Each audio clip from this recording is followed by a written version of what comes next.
What is going on, everybody? Welcome back to a brand new video. Today, it's Friday, so another weekend preview coming to you guys here as we head towards the middle back end of September already, which is absolutely wild. Couple announcements, couple of quick housekeeping items. Hope you guys enjoyed another long week of sports. I did from the Champions League this week. Baseball's chaos and eternal. We will have people in the future to talk about the Major League Baseball playoffs.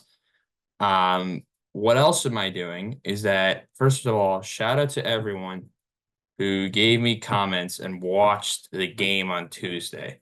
It was the game as a whole was great. Shout Grant, my Grant Del Vecchio, my play-by-play commentator. He was awesome. The flow was great. Everything worked like a charm. And that's kind of what you were hoping for in a game like that. So shout out everyone who watched the game. I'll leave the link to it if you want to rewatch my insanity from Tuesday in the description. Speaking of leaving things in the description, my other housekeeping bit, I am going to be the play-by-play commentator for this week's Empire Sports Media Game of the Week. It will be Tennessee versus Oklahoma. They say it starts at 7:30. It'll probably start at like 8-ish because that's how this thing works. But I will be on with JJ. It will be a very fun time. Last stream was absolutely chaotic. The chat was asking some pretty outrageous questions. So if you guys want to listen to the insanity of the Empire Sports Media Game of the Week between the Tennessee Volunteers, led by quarterback Nico Iamaleava, take on Jackson Arnold and the Oklahoma Sooners. To listen to our watch along, link to the channel will be in the description. 7:30 is when they say they'll start. They'll probably start a bit later. Pre-game, I know will start around 7. So if you want to watch that chaos, link in description. It will be very fun. I'm very excited since it's my first play-by-play game on camera anywhere in like how many months now? Like 5 months.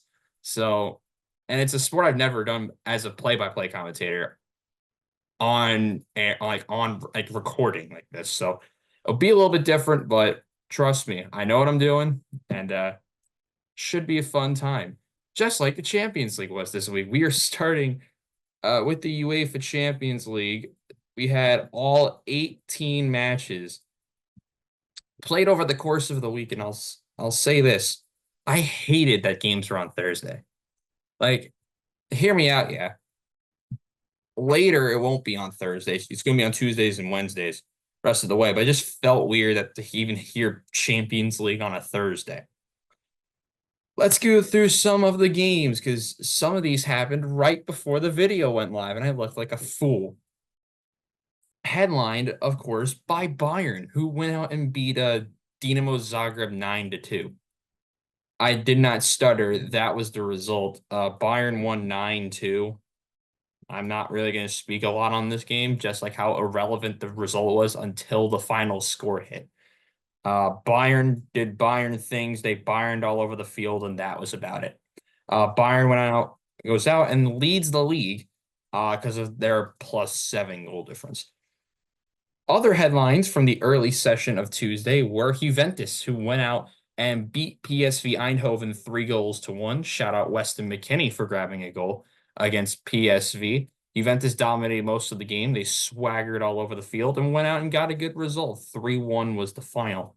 Another team that grabbed a good result was Aston Villa, who played Swiss champs Young Boys, who I didn't realize were bottom of the Swiss league, like going into that match. They looked like they were a team from the bottom of the Swiss league. They went out and lost 3-0 at home in Switzerland to Aston Villa, who looked surprisingly competent. But honestly, with Aston Villa, you didn't know what you were getting, what you were expecting or getting yourself into in a match like that.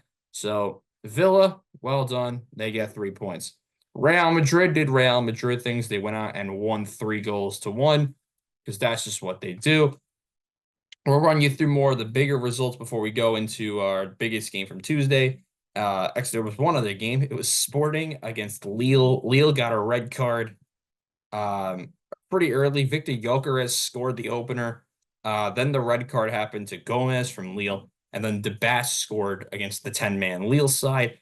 And Sporting, who I projected to be really bad, went out and grabbed 3 points, which led us into Liverpool against Milan. Now, this game started how a dream start as an American fan.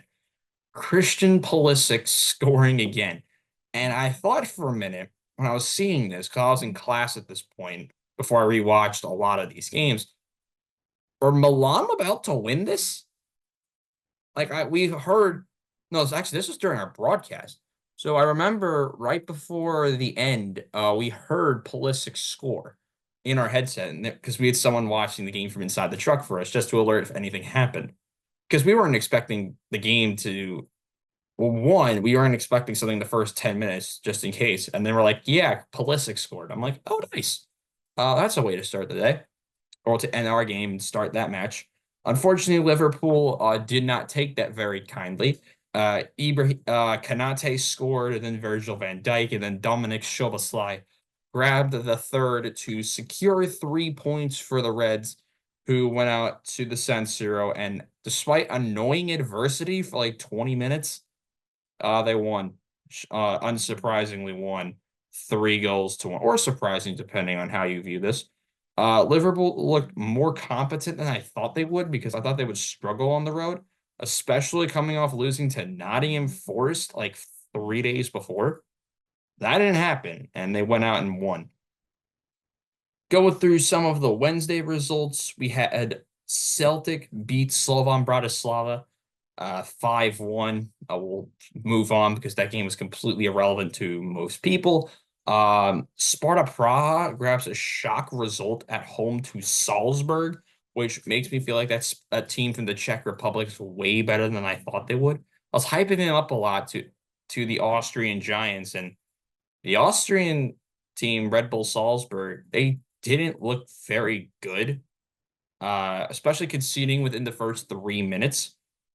The shots were similar. Salzburg had all the possession, but who needs possession when you can't score? Arsenal can attest to that. Sparta Praha went out and won 3-0, but that's not where the fun happened. We're going to go to dramatics in Paris when an own goal secured 3 points for the Paris Saint-Germain when they beat Girona, which made me really sad because Girona kind of deserved to be in it. They were getting outshot 26-3, which just screamed 0-0. Unfortunately, that can only happen for so long. And Girona went out and lost because the football gods are evil. And they want PSG to make it to the look decent. But regardless, the football gods were not pleased with Man City. A lot of things are not aligning for Man City right now. They went out and drew Inter, which isn't the biggest alarm ever. They drew the biggest alarms that they drew 0-0 to Inter. Not scoring is very unlike Man City. They went out and drew 0-0 at home to Inter at the Etihad in a match that, if you gotta be honest, questioned City a little bit because they had a good amount of chances, 22 shots to 13. So both teams were getting off chances.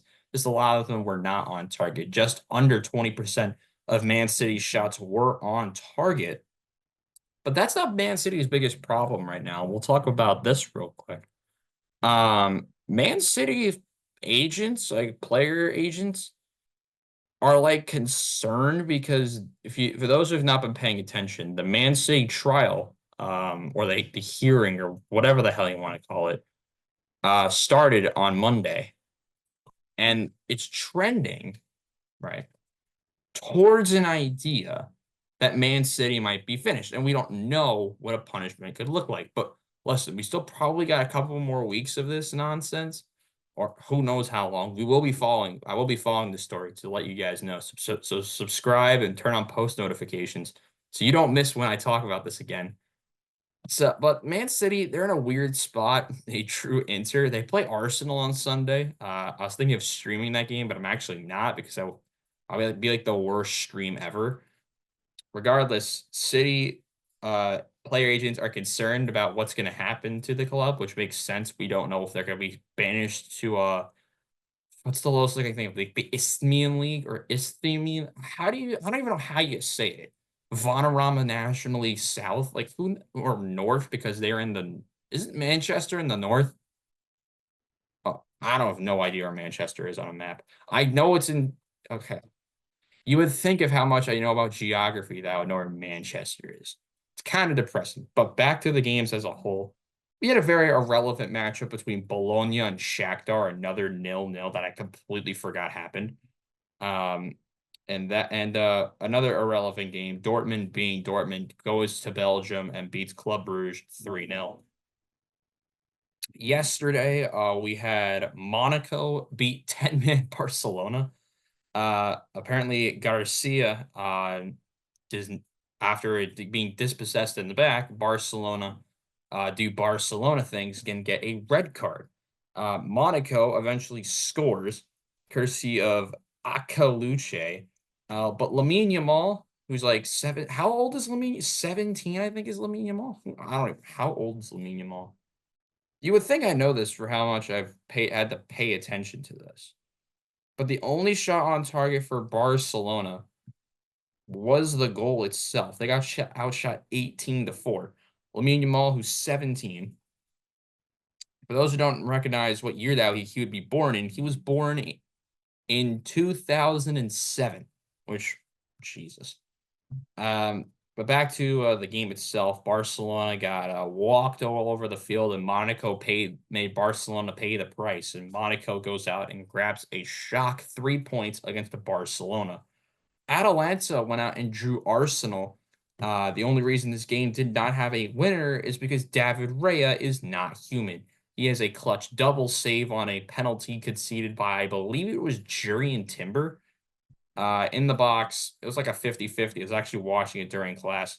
This was the worst game of the day by a country mile. 14 total shots. Very poor game. Arsenal Atalanta drawing at nil apiece. Arsenal, we will be talking about more of them later. To continue the theme of games being bad, we had a stellar match between Feyenoord and Bayer Leverkusen. This game was not close. Florian Wirtz is not human. Grimaldo isn't either. They score 3 combined first half goals, and own goal sealed the deal. And Leverkusen went out and won 4-0 in a game that really no one paid attention to. Speaking of irrelevancy, I think you've heard me talk about this club. Stade Brestois, they played Sturm Graz, the champions of the Austrian league, and won. Wait, did I read that right? Brest won their first ever Champions League match. Hmm. Guess that's what just happens when um they dominate the whole match and swagger it all over the field. Um, they went up 1-0 early, conceded an own goal, and scored again. Sturm Graz got an irrelevant red card, and that basically ended the game. Brest win, a unlikely result, which after I had them winning 0 games, they win their opener. Perfect. That's just how this works, I guess. Red Star went out and lost to Benfica 2-1. A Benfica team that is better than I thought. They had a really good first half. Red Star got a late goal from Milson, but it was not even close to enough, and they lose 2-1. And Atletico Madrid, in probably the best game of the day, needed a 90th minute winner from Jimenez after Ben Sheshko, who should have been on Arsenal, scored. Griezmann responded, and then a late winner from Jimenez seals 3 points for Atletico Madrid. And we take a look at the table now. We'll rattle them off before we go straight to the Premier League. Bayern Munich leads from Celtic, Leverkusen, Aston Villa, Dortmund, Sparta Praha, Liverpool, Juventus, and they rattle out, finish your top 8. The playoff teams right now after one match are Real Madrid, Sporting, Benfica, Atletico Madrid, Stade Brestois, Monaco, PSG, Arsenal, Inter, Atalanta, Man City, Bologna, Shakhtar Donetsk, Leipzig, Barcelona, Stern Graz, Red Star, Girona, PSV, Stuttgart, Milan, Lille, Club Brugge, Salzburg, Young Boys, Slovan Bratislava, Feyenoord, and Dinamo Zagreb are your 36. So, catch your breath for a minute, ladies and gentlemen. We got more soccer to talk about. And it kicks off. I will not be watching this game because I do have things to do in my life. Um, Shout out for Chelsea playing in another irrelevant contest. They play in the Conference League, I believe, next week, which should be fun. But they play West Ham on Saturday. That's one of the early games. We'll rattle off the rest of them, talk about what games to watch out for. You get Aston Villa Wolves, Fulham Newcastle, Tottenham against Brentford, Southampton against Ipswich, Leicester against Everton, Liverpool Bournemouth. That's your 10 o'clock slate. And tomorrow at 12:30, you have another battle of irrelevancy with Manchester United against Crystal Palace. Sunday, you get a doubleheader, Brighton, Nottingham, and Man City, Arsenal. Let's go over Saturday's games. Who am I watching out for on Saturday? You get the battle of two relegation teams with Southampton and Ipswich. I believe Ipswich just got back-to-back draws in the league. I also believe they just got knocked out of the cup like 2 days ago. Um, They drew Fulham and Brighton, lost in the EFL second round to Wimbledon way longer ago than I thought. Ipswich, who we all thought they're going to be bottom, are turning into Luton kind of and are just drawing games they shouldn't be drawing. Brighton's one of them. Maybe they do get a result at Southampton. Game of the early slate, there's not really any game that screams, oh my, we gotta watch it. Liverpool Bournemouth at Anfield last year was really fun. It was another game in the beginning of last season. Liverpool got an early, Bournemouth scored. Liverpool got a red. I remember this because I did a practice broadcast on this game, the first one at Anfield. Bournemouth scored, Liverpool got a red, and then Liverpool like won 3-1 or something. Like, I think that's gonna be very similar. I got Liverpool winning. Leicester's gonna draw Everton. That's just a feel move. Brentford can't score. Tottenham can. I got them grabbing a win. I got Fulham drawing Newcastle. That's a very boring game on paper. I got a 2-2 in that one. Villa Wolves, another okay matchup. The Portuguese of Wolves because they love their Portuguese players. Have you seen their teams in the past? Ruben Neves. Didn't they have like João Moutinho or Paulinho? I don't even remember who they had. They had a lot of Portuguese players. That's all you need to know. They play Villa. I got Villa winning that one. I got West Ham drawing Chelsea at London Stadium to open the day. And then last game, I do have Man United struggling, especially after being Barnsley in the EFL Cup last a couple of days ago. They won 7-0 against Barnsley, who are like in League One. And a lot of people are saying, praise the Lord, Man United can score. Yeah, they could score against teams from divisions below them. And they had to get bailed. Remember last year in the FA Cup, they were losing to Coventry. Yeah, nothing's an easy run for them, but we'll see as time goes on. They're also not fully healthy right now, so they'll be a team to watch out for later. Sunday, you got Brighton against Nottingham, a very boring game on paper. I actually have that game going to Brighton. They're at home. Seagulls need a revenge game after Luke failing against Ipswich. I see that happening here. I have them beating Nottingham. And then the game of the weekend. Everyone will be paying attention to this one, including myself. 11:30 a.m. on Sunday. It's Man City. It's Arsenal. It's the biggest game of the year. Or if it's the biggest game of the year. Away to Man City for Arsenal. Arsenal, what do we know? They will have Declan Rice, who looked okay against Atalanta. I have a feeling that Man City Arsenal games can be really bad. They might not have De Bruyne, which makes sense because we don't have Odegaard. Arsenal also don't have Mourinho and no real goal scoring threat, so it should be fun. I have that game being a 1-1. I don't think a lot's gonna happen. I think Holland will score, even though he hasn't scored against Arsenal yet. I don't think they have at least. But I think Arsenal's defense can hold on long enough to where they can get a result at the Etihad. Now I think that'll be three straight unbeaten against Man City. I think that's what I don't even remember what it is. Might be two. Who the hell knows? Uh, it will be a back and forth contest. I want to know who the ref is for this. I don't even really care. Uh, oh, the everyone's backing City. I'm backing draw for this one. And I have it as a 1-1, a game that will be back and forth. But ultimately, I think the points will be split.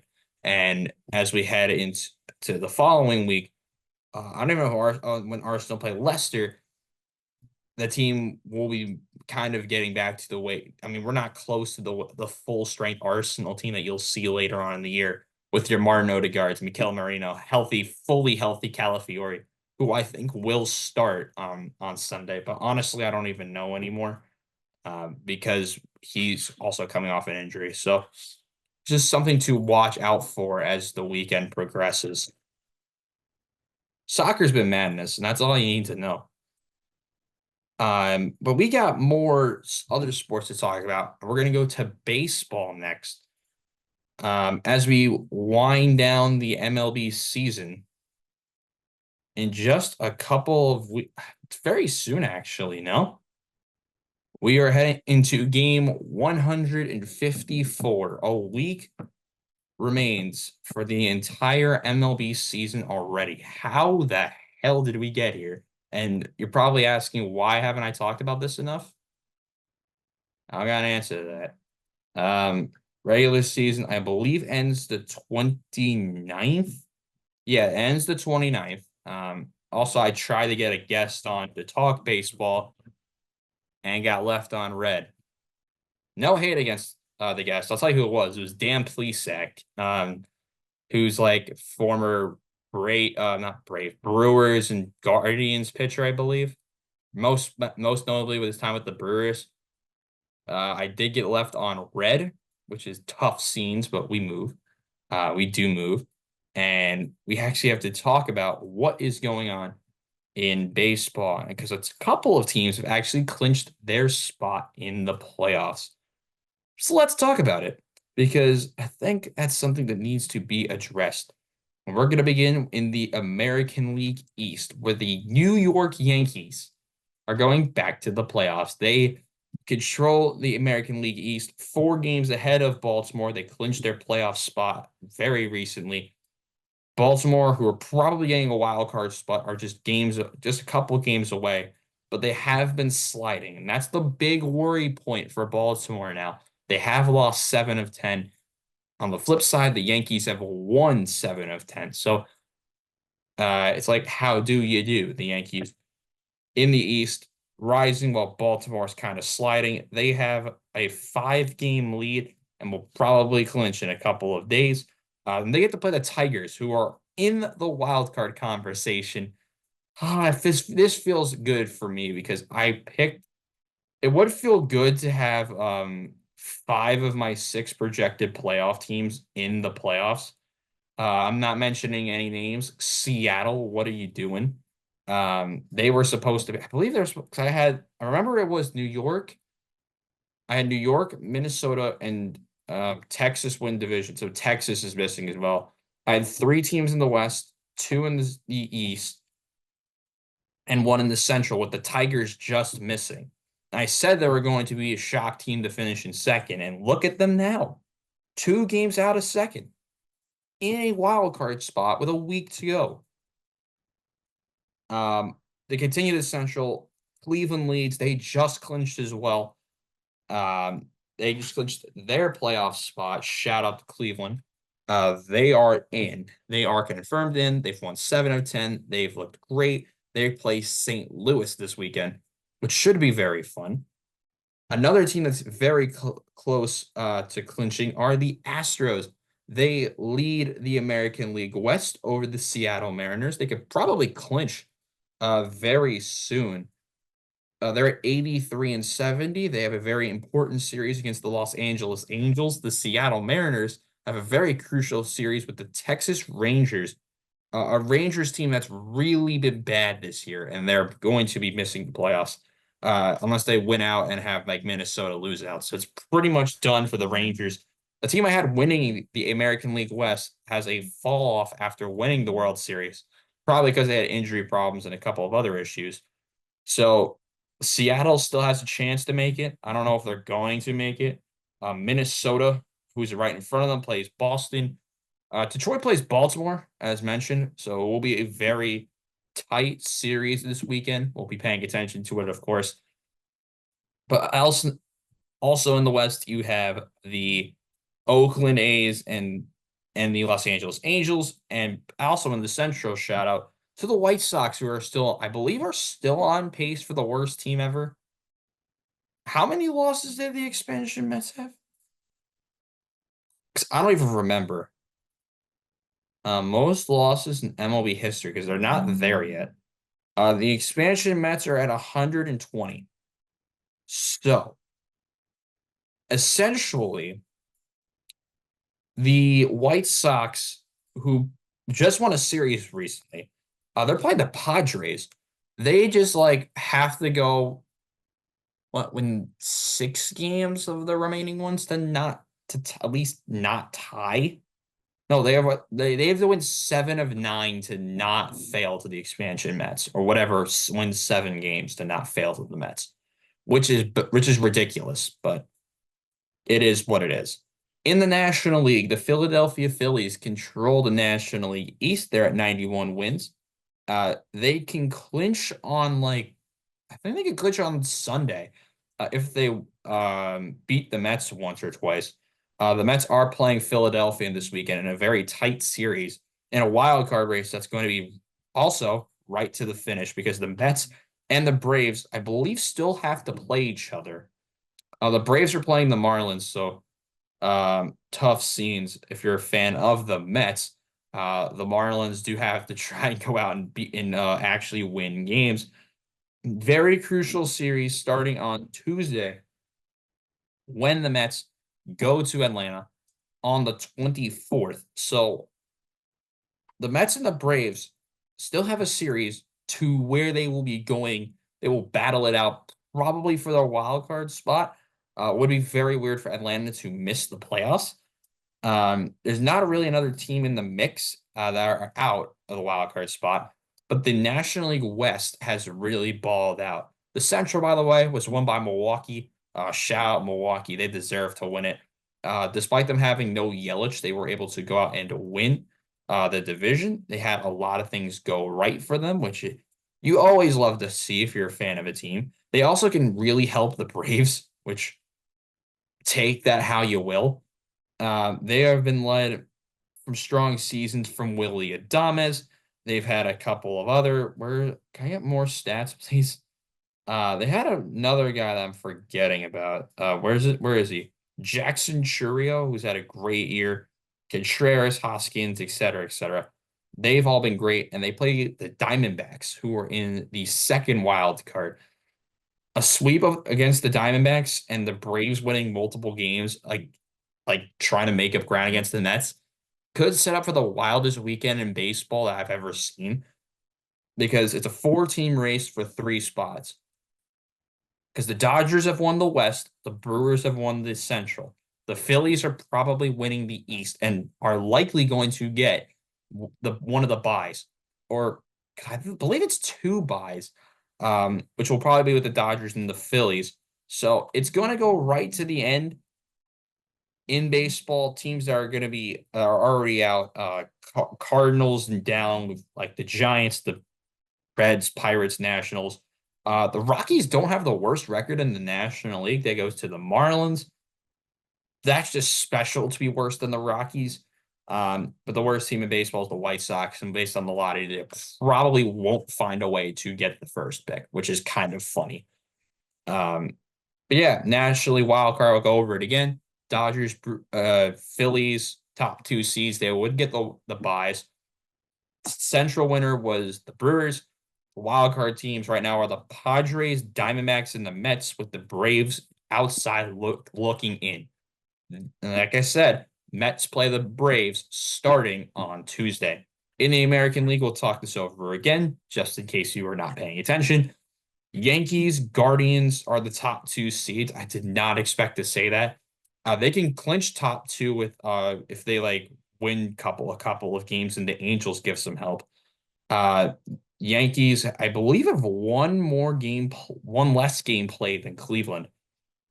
So winning percentage gives it to the Yankees and the guard ahead of Cleveland. They would be the two teams in the bye.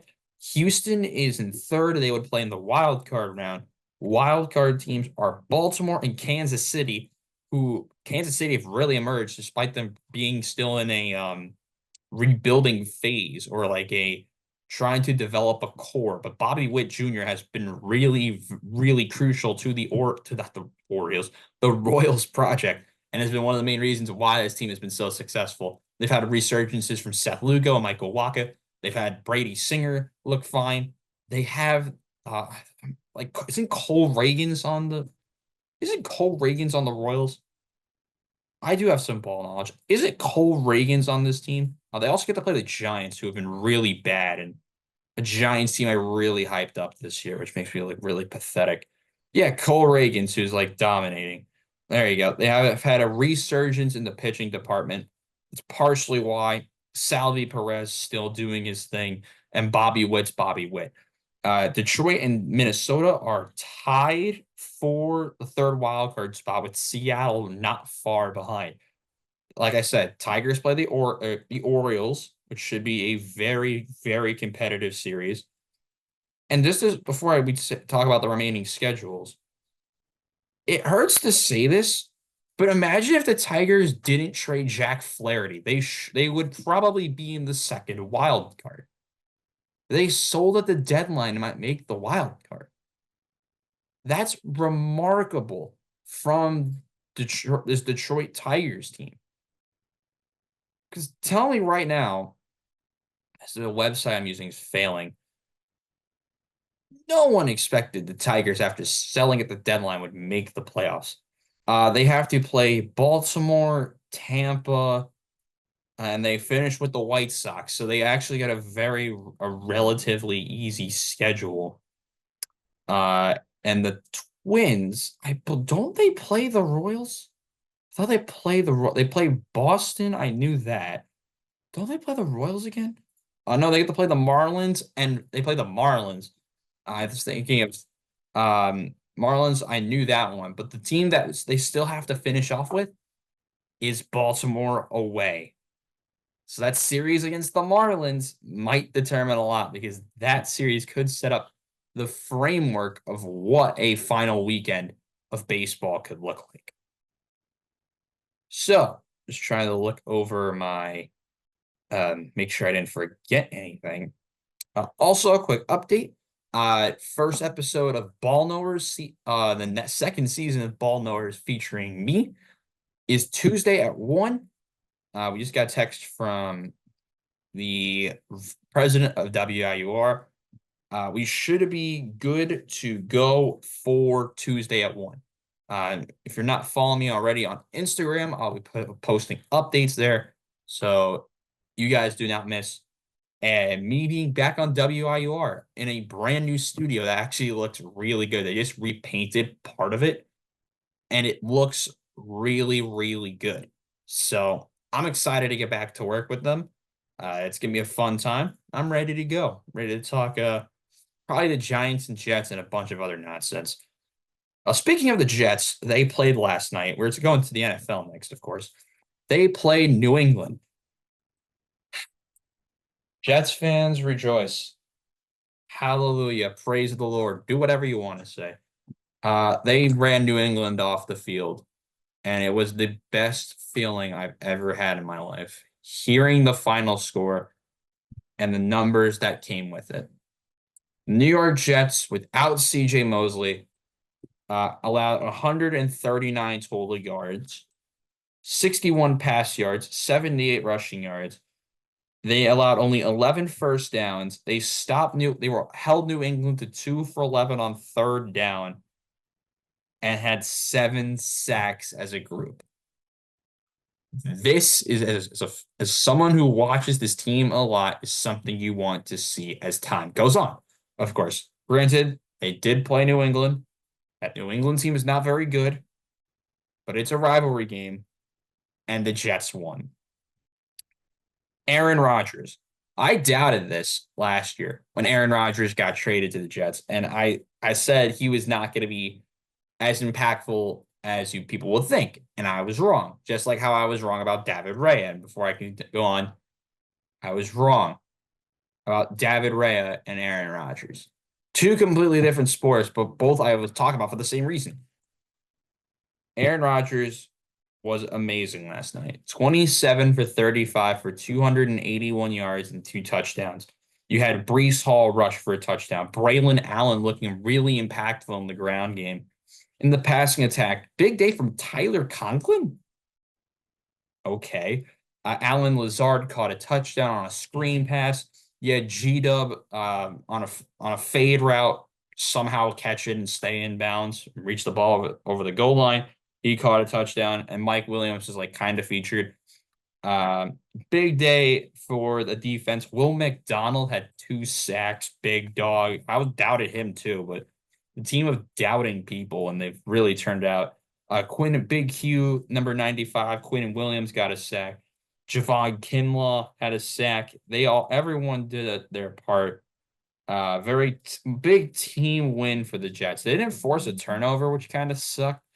Because that's what you're hoping for as a Jets fan, and how they did what they did against Tennessee, which the offense in Tennessee was better than the one in New England, and how they were able to force Levis into dumb decisions. You didn't really see that against Jacoby Brissett, but then against Jacoby Brissett, you don't really know what you'd get with Jacoby Brissett. They held Jacoby Brissett to under 100 passing yards. Drake May did come in at the end. He looked okay, but the Pats running game, which really benefited them the first 2 weeks, was irrelevant. Leading rusher was Antonio Gibson, not Ramondre Stevenson. Shout out to Demario Douglas, who actually played okay. 7 for 69. He was the only one who did anything. And the Jets win 24-3 and have won back-to-back games and they've also won multiple games in September for the first time in 9 years. I think that'll get a laugh out of everybody. The Jets get a little they get a little bit of a break before they have to go host Zach Wilson, Bo Nix, and the Denver Broncos, because it's like a revenge game. John Franklin Myers having 6 sacks. Watch out for it. But back to what to watch out for this weekend. Not a lot of intriguing games. You have Sam Darnold and the Vikings against CJ Stroud and the Texans. I don't even know why I'm highlighting. Oh, yeah, you know why I'm highlighting this game. Sam Darnold has had a resurgence in the first 2 games as a Minnesota Viking. You're at home against a team with no running game. This is a chance to shine for Minnesota again. Will they have Justin Jefferson? Probably. It's going to be Justin Jefferson.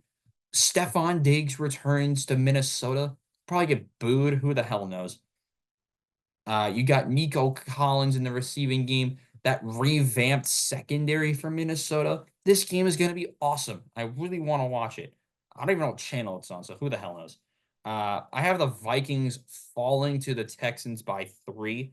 For the way just because of the trend, I have CJ Stroud winning this game. I'm going to say 20-17. Texans win. Other 1 o'clock games to watch out for. You have the battle of inconsistency with the Bears and the Colts.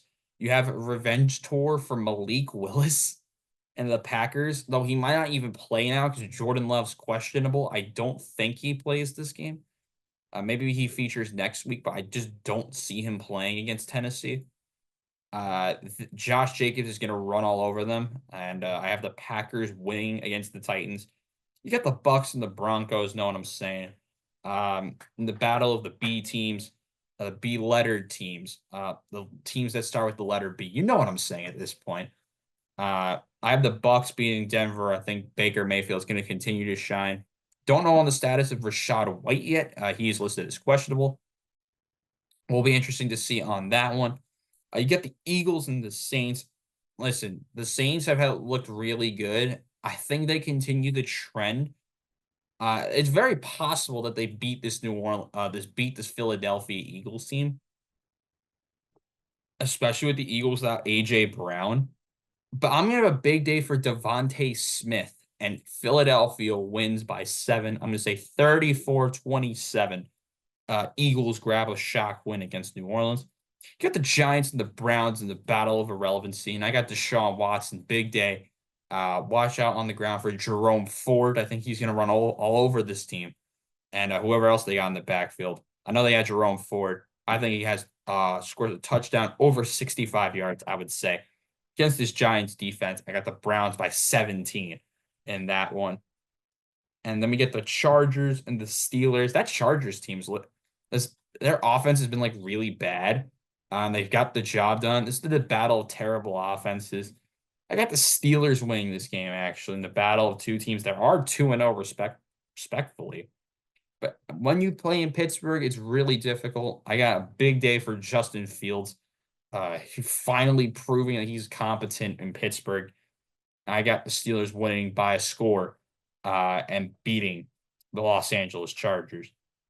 4 o'clock games. You got two really fun ones. First one, I believe this is on CBS. Is it? Yeah, it is. It's the Miami Dolphins taking on Seattle. It's going to be a good one. I got the Dolphins winning this game. Actually, no, I don't, because Tua's not playing. I got the Seahawks winning this game. That's what I was supposed to say. I had my notes. They're right down here. I said Tua was going to play. That's not true. That's my old notes. Seahawks win. I got a big day for the receiving group. I got DK Metcalf and Jackson Smith and Jigba catching a touchdown. Seahawks all day over the Dolphins.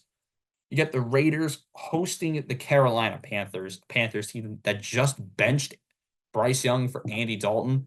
I think this game is going to be really close, but with the lack of weapons on Carolina, I got Vegas getting it done late, headlined by Gardner Minshew.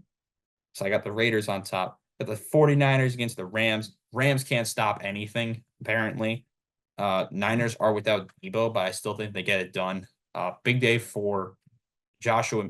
Is it Jordan or big day for Mason? That's all you need to know.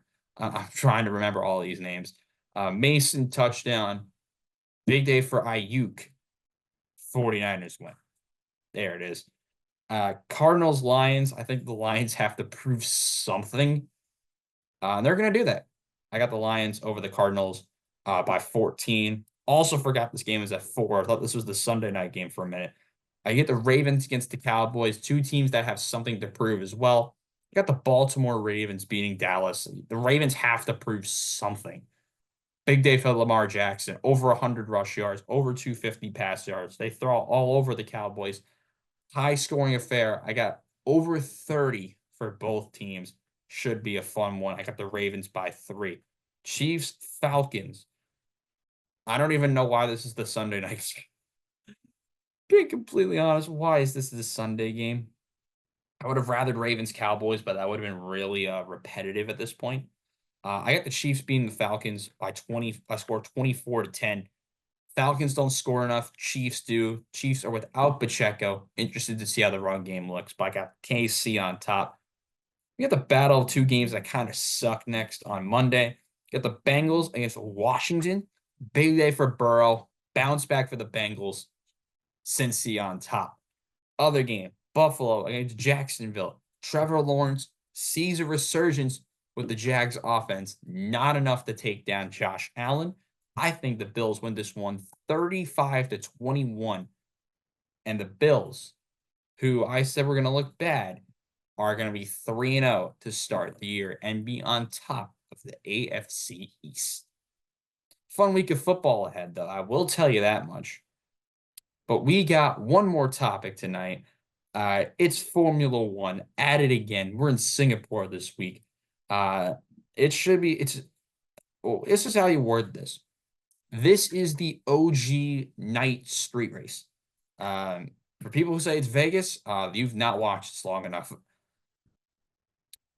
We've had Singapore. We're going to Marina Bay, and let's talk about what are the big headlines heading into Singapore. Red Bull still not on in the side of top three in FP1. I don't think they were in FP2 either. No, they weren't in FP2 either, with Norris and Leclerc and Carlos Sainz all pushing up in the top three for both in the top four, I believe, for both practices. Yes, no, it's the mix of the two, the mix of the three for both sessions. Words. What am I watching out for? Is McLaren going to finally prioritize Norris because he's in the hunt for the championship, or they continue with Piastri? Let me make this perfectly clear. Yeah, zoom in on. I can't even do zoom on this. What the hell am I saying? Gotta make this clear. For people who believe Piastri is better than Lando, slow your roll. I'll cover my hand with the screen. Let me explain. When Lando Norris got to McLaren, that McLaren was not good. This is the first year with a competent car, a year and a half with a competent car. And Lando is in second in the championship for a reason. Lando was not very good because of the car that McLaren was giving to him. And he still was able to get a couple of podiums for McLaren. You don't really remember that because a lot of the people who watch F1 now don't remember the 2019 season or the 2020 season. They point out to 21 when Max beat Lewis, and they were forgetting how a decent season Lando had around that time. So, I mean, it's a stupid argument because I do believe Lando Norris is the better driver than Piastri, but Piastri has the potential to be better relatively soon than Norris. I think that's the best way you can word it because Norris has been there for a while. Who knows how long he's going to be there at McLaren at this rate? I'll word it like this. He has more talent. Yes. Has he sucked at race starts? Yes. But you know his pace because he started last week in 17th and went to 4th. Piastri's not doing that. He will get you to 8th or 9th. He's not getting you to 4th. He won't be overtaking Max Verstappen in the latter stages of a race. You won't be seeing that with Piastri. I don't believe so, at least. McLaren have to prioritize Lando if they want to win both championships. It's do or die time for McLaren. But who do I think wins this race? I'm going back-to-back wins for Carlos Sainz.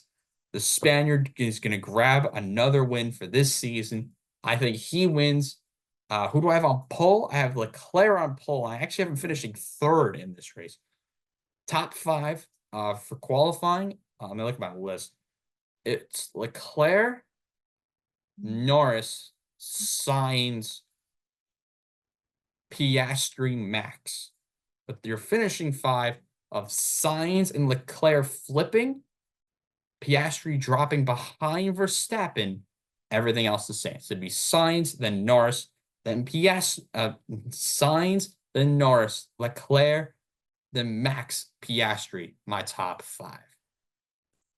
One other headline to talk about, Ralf Schumacher. Ralf Schumacher, I said the British way, I don't know why. Ralf Schumacher said, could this be the final week of Daniel Ricciardo at VCARB? We probably know that based on recent news, that Daniel Ricciardo will not be returning to VCARB next year. It will probably be Liam Lawson. I'm going to be intrigued to see how VCARB and the Red Bull look at this. Could this be the last weekend of Daniel Ricciardo? I'm going to go with what Schumacher said. I think it's very possible that this could be the end for Daniel Ricciardo in Formula One. I think it would have been the end at the end of the season. But at this rate, with how many switches there are to younger drivers and the switching to a younger generation, you saw that with Piastri when, remember, Ricciardo left McLaren and was basically sacked. Ricciardo's contract ran out and they replaced Piastri with Piastri. Now you could see that again with Ricciardo getting replaced at VCAR by Liam Lawson, which More Aussies to the lineup. That's exactly what we need. I have nothing against Australia. It's just that it's a lot of Australian drivers now. Um, it's a big list.